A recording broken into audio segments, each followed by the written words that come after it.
பகவானுக்கு உச்ச வீடுன்னு சொல்லுவாங்க. மேசராசியோட அதிபதி செவ்வாய். உங்கள் ராசி இப்ப 3ஆம் இடத்துல இருக்கிற.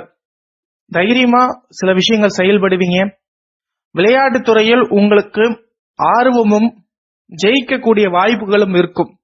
இதுவரை உங்களுக்கு அங்கீகாரம் இல்லை என்றால் இந்த முறை உங்களுடைய விளையாட்டு பயணம் ஒரு வெற்றி பயணமாக அங்கீகரிக்கப்பட்டு மிகப்பெரிய ஒரு அவார்டை நீங்க குவிப்பீங்க. இளைய சகோதரர்கள் இதுவரைக்கும் கருத்து வேறுபாடு இருந்தால் அல்லது உங்களுக்கு உதவி செய்யாமல் இருந்தால் இந்த முறை அவர்கள் உதவி செய்வார்கள். குடும்ப விஷயத்தில் அவர்களோடு நீண்ட நேரம் பேச்சுவார்த்தை பொழுதை கழிப்பீர்கள். மிகவும் துணிச்சலாக எந்த ஒரு காரியத்தையும் அலுவலகத்திலும் இருந்தாலும் சரி, சுய தொழில் செய்தாலும் சரி உங்களுக்கு அதிகரிக்கும். உங்களுடைய முன்னேற்றம், உங்களுடைய மாறுபட்ட ஒரு லைஃப இந்த டைம் நீங்க இருப்பீங்க.